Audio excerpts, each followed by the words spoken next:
El día en que Einstein presentó al mundo la teoría de la relatividad especial, fue un día maravilloso para todo el entorno científico del mundo. Fue un momento especial en el que hubo mucha fascinación porque una de las mentes más brillantes de la época que pisaba esta tierra pudo demostrar de una forma sencilla, simple y brillante cómo era posible que la energía fuera igualada por una cantidad de masa multiplicada por una determinada velocidad. Dicho en otros términos, que una cantidad específica de masa, multiplicándola por una velocidad determinada, se convirtiera en energía. Hasta ese momento, tal enunciado no era comprensible ni posible poderlo comprobar. Para la mayoría de la población científica, como les decía, fue un momento fascinante, pero para el resto de la humanidad casi pasó desapercibido porque no se le dio mayor importancia debido al hecho de que la gran mayoría de la población no podía comprender cómo una ecuación tan simple que enunciaba que la energía es igual a cierta masa multiplicada por cierta velocidad, les iba a dar alguna implicación o iba a tener alguna implicación en su forma de vida, les podría beneficiar o de alguna manera les pudiera afectar. Ese es el punto en que nos trae acá. La energía es igualada por cierta masa multiplicada por la velocidad. Eso se aplica a la luz, se aplica al mar, se aplica a los jaguares, se aplica a un colibrí o se aplica a nosotros. Simple y llanamente. Pero tomemos el ejemplo de la luz, en el que se ha tratado de determinar desde hace muchísimo tiempo y se han hecho muchos experimentos en el que se ha tratado de demostrar que si la luz es una onda o la luz es una partícula. Y a múltiples experimentos a nivel mundial por diferentes especialistas, se determinó que la luz puede funcionar como onda y puede funcionar como partícula. Aún más, en el 2010 en Alemania se empezaron a hacer experimentos y se demostró que existe una tercera cualidad de la luz. Aún no se le ha podido dar un nombre ni se ha podido demostrar a fondo, pero ya existe una posible superpartícula que es de la connotación y parte de las cualidades intrínsecas de la luz. Lo mismo se aplica a todo, ¿sí? Este enunciado es la comprobación científica de lo que los antiguos Vedas, las civilizaciones como la civilización china, los egipcios o las múltiples civilizaciones alrededor del mundo han podido cuestionarse y se han cuestionado, incluso desde la perspectiva de la religión, el hecho de que lo que ahora se demuestra científicamente, no somos nada definido, sin embargo, somos un todo indefinido. Y ahí nos lleva a lo siguiente. Todos nosotros, todo lo que existe, incluyendo la luz, está formada por átomos. Esos átomos se unen con otros átomos y se forman moléculas.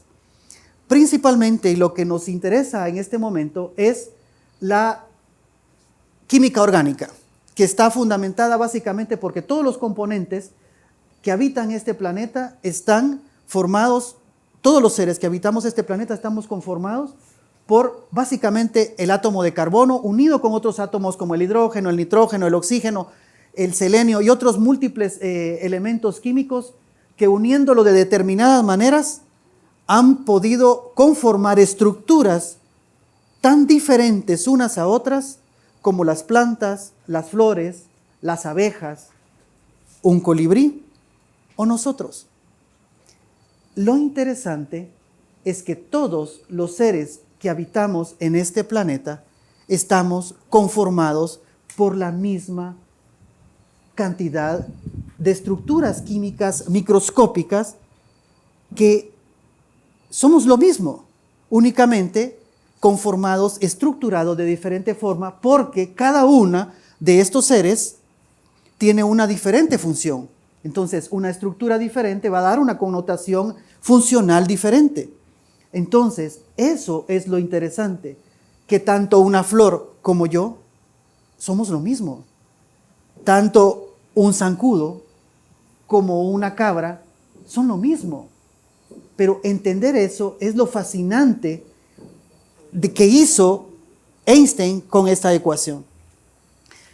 Algo más allá, y cuando vamos más allá, un poco más profundo, podemos entender que estas moléculas formadas por estos átomos, que somos todos, se conforman los carbohidratos que forman los azúcares que tienen las plantas, azúcares que tenemos nosotros, azúcares que nos dan la energía, proteínas, glucógeno e incluso el ADN. El ADN, que es la estructura de la herencia, es la estructura que nos permite transmitir nuestras cualidades de ser a nuestros descendientes. Eso es lo que estudia la ciencia conocida como genética. La genética estudia la herencia, las características que nosotros transmitimos a nuestros descendientes, y eso se aplica a nosotros, se aplica a cualquier animal o a cualquier planta. Pero es aquí donde viene lo interesante y lo complicado. O puede ser lo más simple, dependiendo de cómo lo veamos. La epigenética.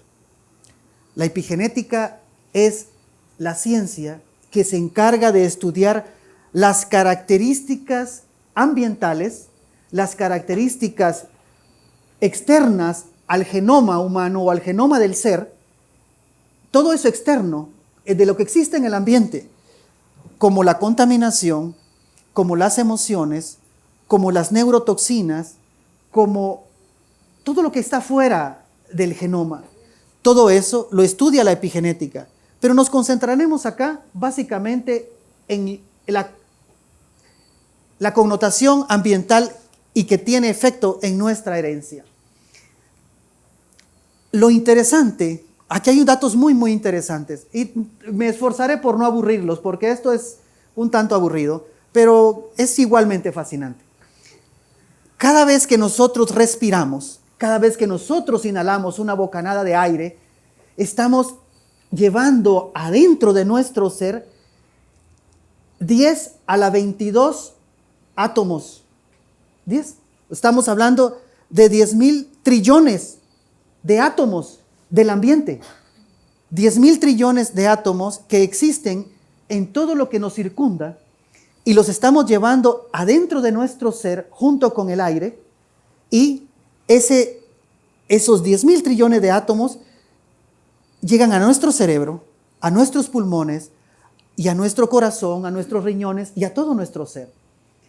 Lo interesante también es que cuando nosotros exhalamos esta cantidad de aire, exhalamos la misma cantidad, 10,000 trillones de átomos de nuestro ser que formaron en algún momento parte atómica de nuestros pulmones, nuestros riñones, nuestro intestino, nuestro cerebro y todo nuestro ser. Lo que nos lleva a entender que cada vez que yo expiro y cada vez que yo aspiro, los expiro y los aspiro. ¿Sí? Entonces, ustedes son yo y yo soy ustedes. Y es lo que los Vedas decían anteriormente, lo que los chinos decían, lo que los mayas decían. No somos nada, somos todo. Todos somos uno y no existe frontera entre mi piel y la de ustedes. No existe. Es una ilusión óptica por los sentidos, que es motivo de otra charla, Pero es una ilusión el hecho de que aquí termino yo y allí empiezan ustedes. Lo interesante de todo esto, y más fascinante, es el hecho de que en 3 semanas, únicamente 3 semanas de nuestra maravillosa vida, podemos demostrar científicamente, eso se ha demostrado, que ha pasado por nuestro ser un cuatrillón de átomos que han estado en cada uno de los seres que habitan en este planeta. En 20, no son 7 por 3, 21, ¿sí? 21 días, nosotros estamos inhalando un átomo, por lo menos un átomo, que pudo haber estado en una cabra azul del Himalaya, en un zancudo en algún pantano en Estados Unidos, o quizás un colibrí del Amazonas. Eso es fascinante y nos permite entender a dónde nos lleva todo esto. Nuestro ser, nosotros, los seres humanos, estamos conformados por un ecosistema que ya demostramos que puede ser de una rama, de un abedul de Ceilán. Me explico, que hace 21 días era parte del abedul y ahora es mi parte en mis pulmones.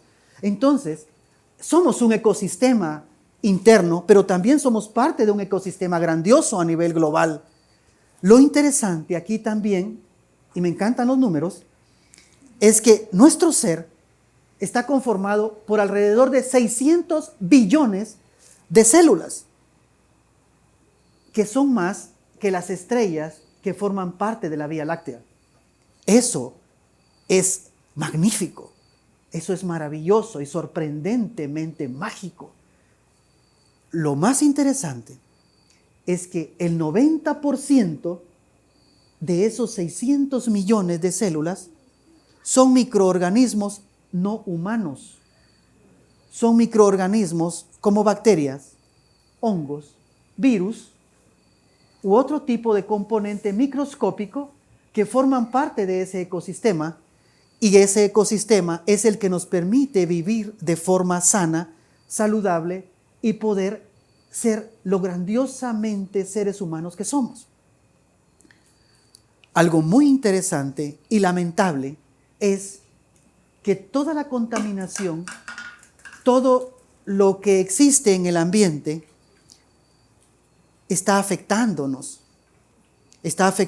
de forma muy fuerte, a tal punto que en las grandes ciudades, y esos estudios se han demostrado en Harvard, en Nueva York o en otras universidades del mundo, que el 30% del microbioma humano de las poblaciones de las ciudades urbanas más grandes del mundo ha desaparecido. El 30% del microbioma. ¿Sí? El microbioma es el conjunto de bacterias y de células que nos habitan. ¿Sí? Y el 30% ha desaparecido y sigue desapareciendo, principalmente por la contaminación en las grandes urbes. Lo interesante, y más interesante aún, porque esto cada vez se vuelve más interesante, es que el hecho de que el 90% de las enfermedades crónicas que afectan al ser humano, y nos concentraremos en el ser humano, el 90% de las enfermedades crónicas que afectan al ser humano son producto de la disbiosis. Y la disbiosis es la enfermedad del microbioma humano. O sea, es un microbioma enfermo y el 90% de las enfermedades están supeditadas a un microbioma enfermo. Entonces podemos pensar, ¿cómo es que no nos vamos a estar enfermando si nuestras defensas, que son esas bacterias, esos virus que generan defensas, se están enfermando y están desapareciendo de nuestro organismo? Enfermedades como la diabetes, a la gente le asusta la diabetes, pero es producto de esto. La diabetes, las enfermedades cardíacas, las enfermedades como hipertensión, todo tipo de mutaciones genéticas que están existiendo, son producto de la disbiosis. Y todas, el envejecimiento prematuro que existe, todas las enfermedades autoinmunes son producto de la disbiosis. O sea, que si se enferma el ambiente, nos morimos todos. Básicamente, y nos estamos muriendo. La diabetes es una epidemia en el siglo XXI. El cáncer está aumentando. Todas las enfermedades autoinmunes están incrementándose exponencialmente. Y para los médicos es muchísimo trabajo. Para la medicina privada del mundo es un negociazo. ¿Me explico? Pero para la medicina pública es una catástrofe. ¿Y quién maneja los presupuestos de salud, de la salud pública del mundo? Los gobiernos. ¿Y quién le da el dinero a los gobiernos? Nosotros. Y es una catástrofe mundial el manejar esas enfermedades. Pero si las manejamos desde el efecto y la causa, y empezando por el efecto, que es la diabetes, y no me voy a la causa, que es el ambiente, nunca voy a poder resolver la diabetes. Para poder resolver la diabetes tengo que ir a la causa. Para poder resolver el cáncer y la epidemia de cáncer, tengo que ir a encontrar las causas. No ir a resolver el cáncer de estómago, el cáncer de hígado, de uno en uno. Jamás vamos a alcanzar a las enfermedades así. Esto es grave. Es grave. Está demostrado a nivel de los científicos ecologistas del mundo que si los insectos y los microorganismos desaparecieran hoy del planeta, en 5 años tan solo se acabaría la vida como se conoce. Toda la vida se acabaría solo por los insectos. Y lo más grave aún es que si los seres humanos desapareciéramos hoy, todos los seres humanos desapareciéramos hoy, el planeta empezaría a recuperarse a partir de los 5 años. Se recuperaría toda la vida. ¿Qué significa eso? Nosotros estamos siendo un lastre para el mundo. Nuestras acciones como seres humanos están afectando al mundo, están enfermando al mundo, están matando al mundo. Eso suena fatal. Suena fatal el hecho de que nosotros estemos enfermando a los demás, enfermando a las otras especies. La escasez de agua o de aire limpio se cree que es un problema político, se cree que es un problema social y no ecológico. Desgraciadamente, solo el 2 o 3% de la población está consciente de eso. En los últimos 50 años se ha perdido más biodiversidad en el mundo que en toda la historia documentada anterior a esto. 1 de cada 5 especies del planeta está bajo amenaza de desaparecer. Y es aquí donde queremos proponer 2 acciones. 2 acciones que podría interpretarse que no tienen relación una con la otra. Pero una de ellas es para recuperar el microbioma humano.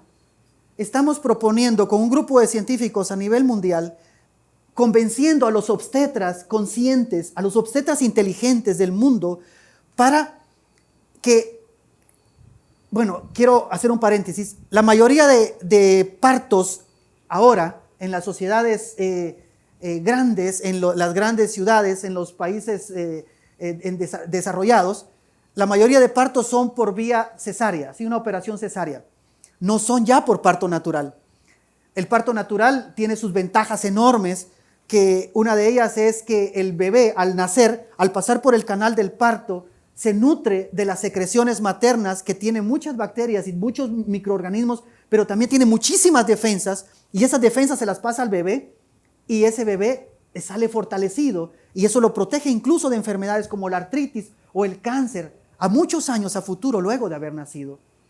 Pues la cuestión en este momento es que nosotros estamos promoviendo que los obstetras, y hay muchos haciéndolo en otras partes del mundo, es que los obstetras, al momento de que el bebé salga del abdomen de la madre, a la hora de hacer la operación cesárea, las secreciones maternas del canal del parto, incluso las secreciones maternas, se colocan en la nariz y en la boca del bebé para que este bebé las inhale y las trague en el primer momento de su vida, para que eso estimule sus defensas y que ese bebé pueda estar protegido a futuro.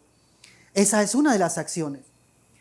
Otra de las acciones es que sabemos que el 60% de la población mundial debería saber por lo menos 3 o 5 cosas que se deben hacer para que ese país, en donde sea, ese país avance hacia hacer las cosas correctamente. pero también debería conocer 2 o 3 cosas, por lo menos, para que de esas 2 o 3 cosas que no se deben hacer, para que el país no siga dañándose más y dañando al mundo. Y eso es porque sabemos que el 90% aproximado de los países del mundo son países con, de alguna manera, gobiernos democráticos, ¿sí? De alguna manera. Alrededor del 90% de los países del mundo tienen gobiernos de alguna manera democráticos. Y eso a lo que nos lleva es al hecho de que esos países tienen derecho a sufragio, derecho a hacer procesos de elecciones. Entonces, sabemos también que alrededor de 5.200 millones de esos habitantes tienen derecho a sufragio o tendrán en un futuro próximo derecho a sufragio. Lo que nosotros queremos es hacer conscientes a alrededor de 3.000 millones de habitantes de este planeta para que se hagan conscientes de lo que estamos hablando. Esos 3.000 millones de habitantes son el 60% de la población del 90% de países del mundo. Si logramos enamorar y hacer conscientes a ese 90%, a ese 60% de esos países, podemos cambiar el mundo y podemos hacer presión en los gobiernos, porque los gobiernos, los periodos de gobierno democráticos son entre 4 y 6 años. Y la ecología para esos gobiernos no es prioridad, porque para nadie es prioridad un proyecto que va a dar resultados entre los 15 y 25 años a futuro. Ningún gobierno va a involucrarse en darle frutos a otro gobierno que va a venir posteriormente, excepto si existe algo, una población consciente, para que esa población consciente esté firme detrás de sus gobernantes para establecer políticas públicas y que los presupuestos de las naciones y que toda la maquinaria estatal de esos países se inviertan en salvarnos a todos, no solo a ustedes y a mí, a las plantas, los insectos y a todos, a la luz. ¿Me explico? La luz, que si son ondas o son partículas, no me importa, es la luz que nos ilumina, ¿sí? A una cabra azul de los montes del Himalaya, a un cedro del Líbano, a un zancudo de los pantanos, a un guepardo de las praderas africanas, a un colibrí del Amazonas o a una zanahoria de Guatemala. Eso somos. Todo eso somos nosotros. Y es aquí, para concretar, que me permito parafrasear la ecuación de Einstein. Y vamos a transformarla juntos. Él dijo, la energía es igual a la masa por velocidad al cuadrado. Invirtamos eso. Si le imprimimos velocidad a lo que hacemos, a esto, a inspirarnos, a motivarnos, a comprender y a ser conscientes, le imprimimos velocidad a esa conciencia y la multiplicamos por sí misma, nos haremos más conscientes. Y si esa conciencia, que es la velocidad, la aplicamos a una masa de 3.000 millones de habitantes en el planeta, que son el 60% de la población con derecho a sufragio del mundo, y lo multiplicamos, esa velocidad y de esa conciencia, por esa masa millonaria de habitantes del mundo, la transformaremos en energía. Y esa energía es acción. Y eso es lo que tenemos que hacer, que la acción es el volumen de la población multiplicado por la conciencia. Gracias.